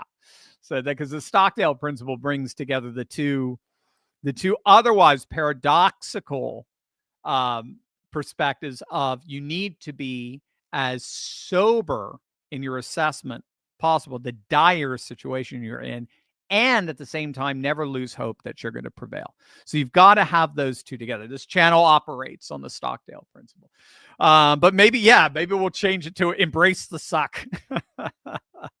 As well, you got to deal with the suck. We dealt with it for 4 years, but you also have to. I beat this like a dead horse into you guys. You also have to, at the same time, never lose hope that you are going to prevail. And those are the ones those are the Aragorns, the King of Gondors. Those are the ones who prevail in the end. It's the ones who believe they will, but who are not stupid. And they take very sober assessment of the dire situation they're in. So embrace the suck. Love it. Kevin, as AFD has coincidentally lost 7. Yeah, you caught that. It's not 6. I've heard the number 6. It's now 7 of their popular leaders that could challenge the current ruling class. What do you think that declared terrorist AFD supporters can do? Love that. To overthrow the tyrant. No, I think in the end, this is all too little too late. I think it's making the AFD all the more popular. That's, again, what they don't understand is there is no Band-Aid for this compound fracture.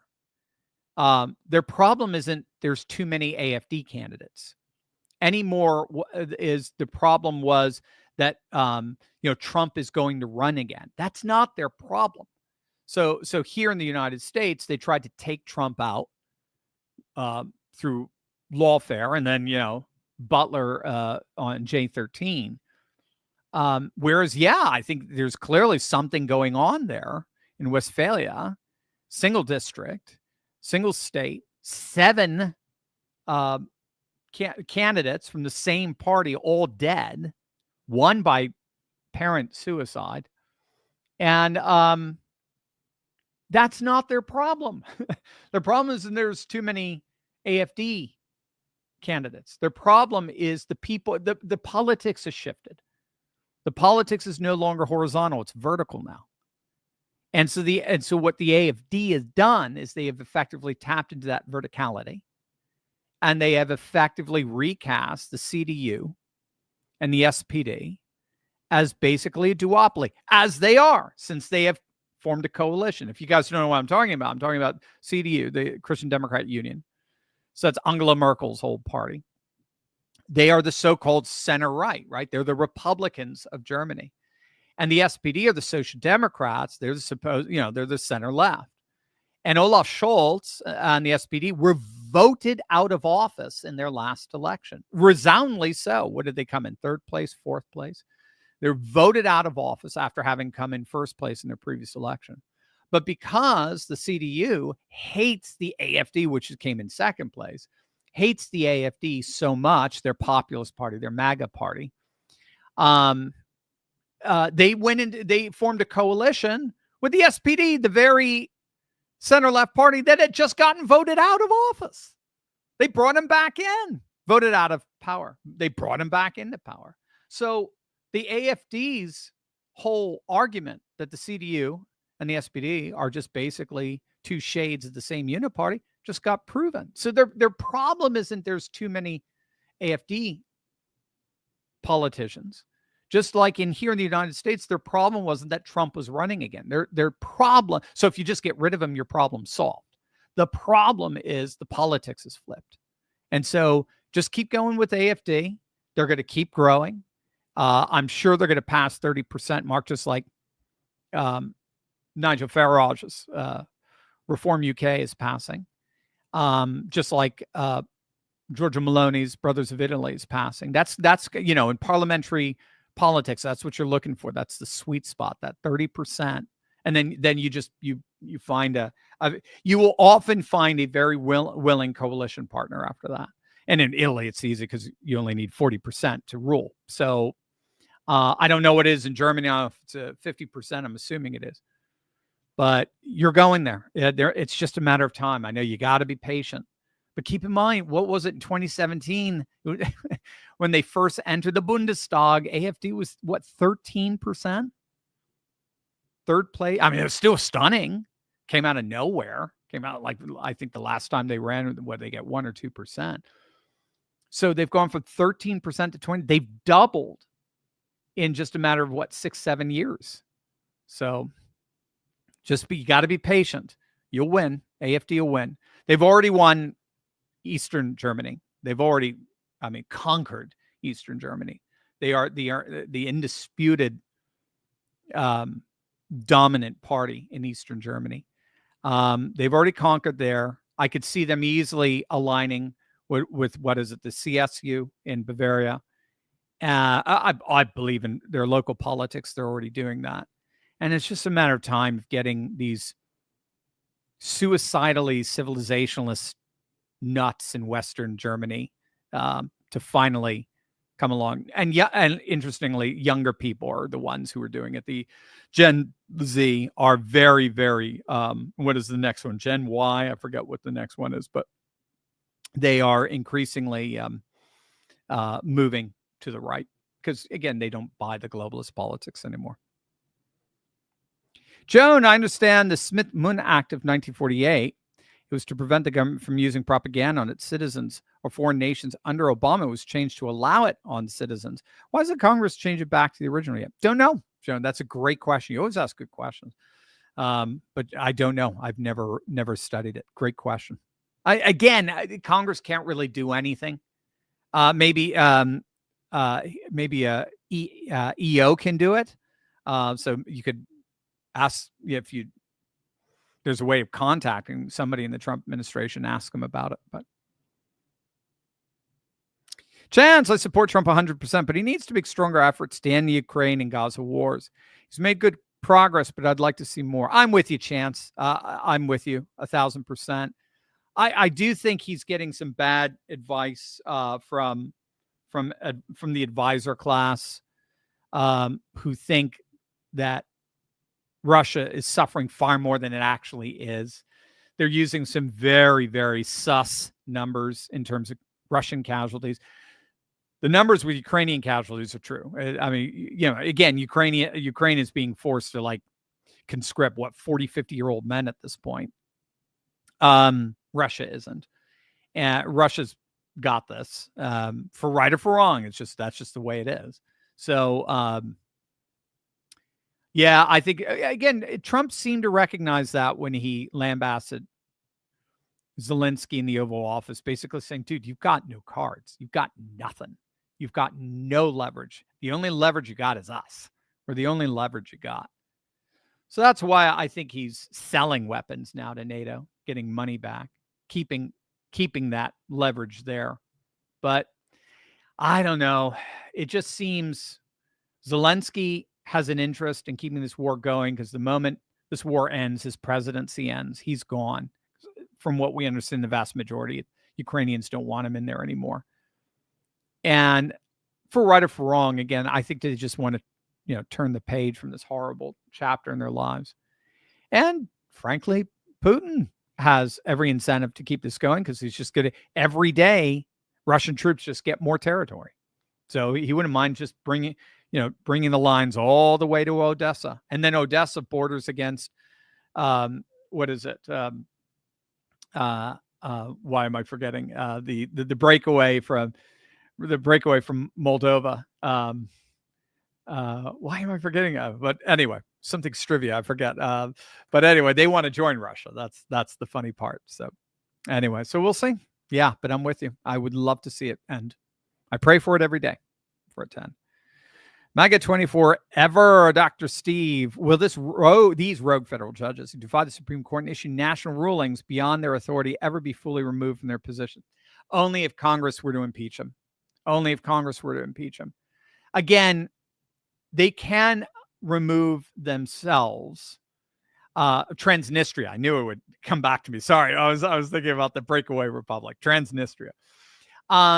They end up removing themselves in terms of they remove any power that they have. If you're a judge that has come under a formal censoring of the Supreme Court that has held you in contempt, then there's no Trump directive that would ever take you seriously that you knocked down. They wouldn't take you seriously. So they basically nullify themselves. Hi, Q. Good to hear from you. And thank you for the pound sterling as always, Dr. T. Make fun of a lot of liberal dung online. If I have to make a mad dash for the U.S. Embassy, I need someone in America to vouch for me. Can I count on you? Of course you can, IQ. I am your number one advocate, my friend. I will be your, what is it? Yeah, an advocate, sponsor, whatever I have to do. Of course. Yeah, I know. You guys, dang, in the UK, man. I'll be in Scotland, by the way, in a couple of weeks. We're going to do a bunch of videos from Scotland. How's that? I just dropped that. It's a gift I gave to my wife for her birthday. She's always wanted to go to Scotland, and so this is just kind of me. She's been saying this for almost 30 years of marriage. When are you going to take me to Scotland? When are you going to take? So on her last birthday, I surprised her. And so anyway, we're all going to go together. I'm going to be doing a bunch of videos as I always do wherever I go.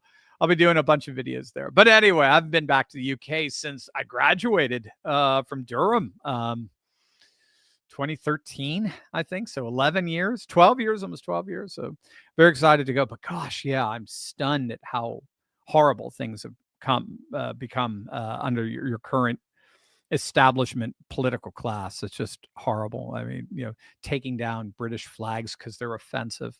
Scum, pure scum. So I'm with you, my friend. You got a friend here. I'm sure you've got tens of thousands of friends right here. Don't you worry about that. Rock Dog, the Troublemaker, Dr. Steve. We've repealed the 17th Amendment, give the right to appoint senators back to state legislature. The GOP has 70 senators right now. What do you think the chances are that we can file a case and have the Supreme Court state the 17th Amendment is unconstitutional? Zero. Nobody's arguing for it.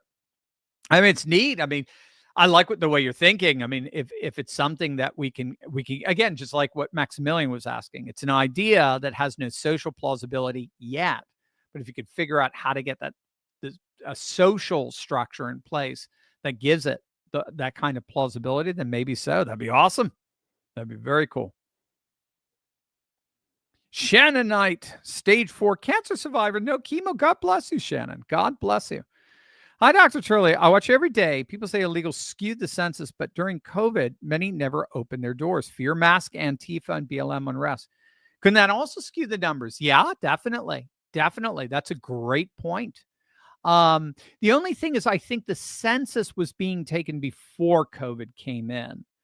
So I don't know how much of the census data retrieval overlapped with the virus itself.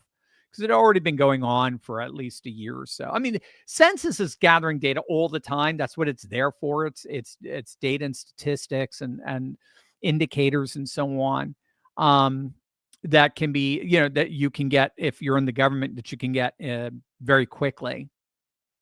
Again, with the internet now, I don't even know if you need that. But yeah, I think you're right. I do. I think you're right. I think that would have biased the results for sure. But bottom line is illegals did inordinately, they did inordinately pump up the numbers for blue states and inordinately lowered numbers for red states. And the red states got because as I understand, it's a balance. It's a proportional balance in terms of electors and the amount of representatives. So they got slided. Red states got slided. We should have, well, they're saying as of the next 2030 census, we're going to have about 14 more electoral votes and representatives in red states. South, I don't know where you're from, Shannon, but the South itself, if I recall, I have 170 seats in the U.S. Congress. It's the most the South, in terms of percentage, the most the South has had ever. So the South has risen again. There's no question about it. So, and God bless you on your survival. God bless you. Cody, Justice Jackson is getting more unhinged with every dissent. Did you see my video yesterday? It's exactly what I was talking about. And she is. People are openly talking about it. I wonder if she'll ever eventually get so fed up she'll rage quit the court. That was my very, I don't know. Did you see it, Cody? That was my very question yesterday at the end of my video. Do you think she's going to work herself out of a job? But I guess I could have said, do you think she's going to work up herself out of a job? She's just going to say, this court is dead. I'm leaving. I don't know. We'll have to see. But she is getting unhinged. She is a blatant left-wing activist disguised as a justice. I call her Justice Autopen. And yeah, it would be wonderful to see even her fellow liberals, which they have been doing, the two liberals, just increasingly alienate her. Will O'Toole apologize latecomer to the show today, Dr. Turley. I know it's putting another burden on Donald J. Trump, but when will he declare Antifa in Portland and Seattle, Washington terrorist organizations? I don't know the answer to that. Great question. Again, I guess Antifa just kind of fizzled out a bit. You're right. They're still quite active in Seattle and Portland, but they were an international group for a while. And then they just kind of fizzled out. I think just because the money dried up. But it's a good question. I don't know. Shannon. Thank you, Shannon. BW, Germany, UK seem like the ones that need to be converted to populism in Europe for us to win. Have you seen Promethean updates? Yeah, I haven't. So if you're talking about the channel, I haven't been able to keep abreast of what I see. I'll see their titles. I'm seeing what they're talking about. They're awesome. The two ladies there. I'd love to chat with them sometime. But yes, I know Germany and UK are the holdouts. Well, UK, something's happening in the UK. Something's happening. Nigel's winning, and AFD is winning, not as much as Nigel and the Reform. And again, I know Nigel and Reform are not, they're not good. They're the UK version of a populist party, which means it's diluted and a little bland, but that's okay. You get what you can. You get the best of what you can. That's what you do. And then you just keep trying to move the envelope in the right direction. Germany's doing the same thing, and Eastern Germany's all on board. It's cosmopolitan, liberal, globalist Western Germany. And but they know, Europe knows if Germany falls, it's over. I mean, that Tucker's been talking about that. Germany falls to populism, it's over. Europe goes full populist. Will, is Europe really on the brink? Do you expect uprising sooner or later? Symbolically, I think it may begin on All Saints Day. Interesting. I like that. November 1st. Thoughts, please. They are. I mean, again, when you have an increasingly deaf, increasingly blunt, increasingly persecuting political class that refuses to cede even the slightest legitimacy to the concerns of a growing number of people with this politics moving from horizontal to vertical, just eventually the masses rebel. You know, it just inevitably happens. The masses rebel. The big thing, of course, right now is immigration. And Europe has been, for the last at least 2 decades, has amassed an immigration population from Northern Africa and the Middle East that has nothing to do with the classical culture and civilization of Europe. Again, we don't have as much of that problem because, unfortunately for the Democrats, they've been importing predominantly a demographic that is very Catholic, very family values based, and is turning inordinately to the right. Again, Trump won Latino men by 10 points. So their Catholicity overlaps with our American, Protestant Christian foundations, whereas Europe is a foundationally Christendomic society that's importing more and more populations that are not. And so they're clashing. Even Richard Dawkins is admitting this, and he's an atheist. So there's no way around this. The more and more the tensions rise between the indigenous people, as it were, and the migrants who have no intention of assimilating into the indigenous people's culture, and the more the political class takes the side of the migrants, the more the people are going to rise up. There's just no way around it. It's going to happen. We'll have to see when, how, and where. That has yet to be determined. But wow, All Saints Day, how that would be quite apropos. BW, Nigel has stopped advocating for deportation. What about Tommy Robinson's party? Yeah, well, it's not hitting the polls yet. So Tommy Robinson's party is going to be, it seems to me, the future. It's kind of like, you needed Lega in Italy before you get the Brothers of Italy, and everyone's talking about the Brothers of Italy is even more right wing. Yeah, maybe. It's same with you needed Marine Le Pen before you get Eric Zemmour. You do have degrees of populist nationalism, but you go with what you can get. So we'll see what Nigel does, and if he blows it, then that's going to, and again, because we've got de-alignment, nobody is loyal to any parties anymore. So if he blows it, then the new party, and I'm forgetting what it is, forgive me, but the name, but Tommy Robinson's party would have a perfect vacuum to fill. So but right now the polls are showing it's reform. You don't want to screw that up. Push out Tories and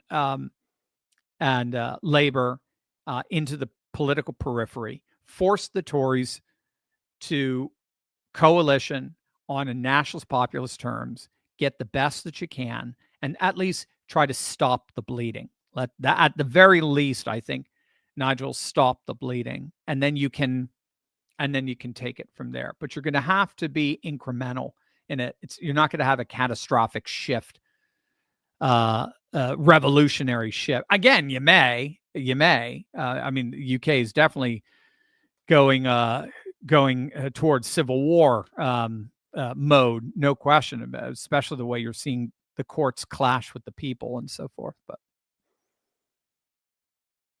Dr. Turley, I'll get it inviting Facebook and Microsoft and other is it I don't get it inviting Facebook and Microsoft and other antitrust globalists. I know the Godfather motto of keeping friends close, but it's frustrating, or enemies closer, right?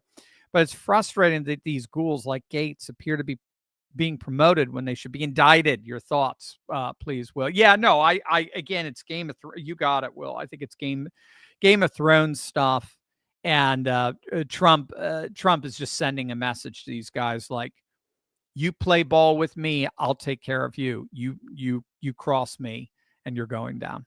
So it's just, again, I know we'd just love to see straightforward cuffs and prison, but that's not how politics works, unfortunately.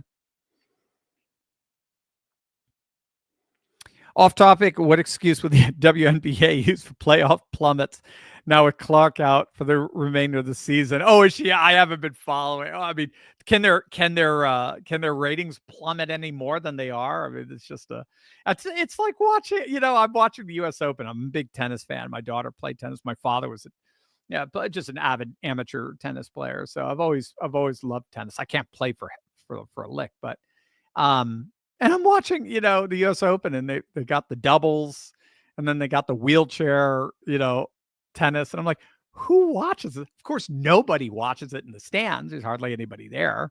And I'm like, who watches it on TV? That's the way I feel like with WNBA. It's there because it's supposed to be there. If it's not there, we're somehow being unjust or something akin to that. RT Core Dr. Turley, you say you think the UK will go back to patriotism. Sorry for the dooming, but I don't see this as the same Brits that produce men like Christopher Lee. Oh, I loved Christopher Lee. Great classicist who terrorized Peter Jackson with tales of actually stabbing other men in the back. Yeah, no, I know.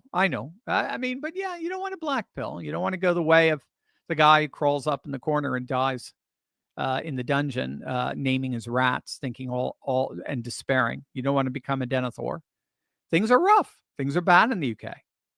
They allowed a political class to assume power that is globalist to the core, that wants to institute a post-European world. And to that end, they have opened up their borders for cheap labor. And they believe that a British aristocratic class will remain relatively unaffected from all these changes. But as far as the working class is concerned, they want them gone and replaced with cheap migrant labor. And it's disgusting, but I think there's still enough British patriots out there to make a difference. So we'll see. And that's it. With that, our live stream Friday comes to an end. Keep abreast of all the new videos we'll be doing over the weekend. I am your back porch professor over the weekend, right? I know you guys enjoyed that. So make sure you grab your lemonade or your beer or your wine, whatever you like. And we'll have some chats out on my back porch all throughout the weekend. Hopefully the weather will be better. It was raining like cats and dogs yesterday, but hopefully the weather will be better, and we'll sit on back. Oh, you know what? I think I'm gonna have a cigar in one of those chats, and we'll be talking about all the latest things going on over the weekend. Remember, if you haven't already done so, make sure to smack that bell and subscribe button for breaking news and analysis you're not going to hear anywhere else. Love you guys. God bless.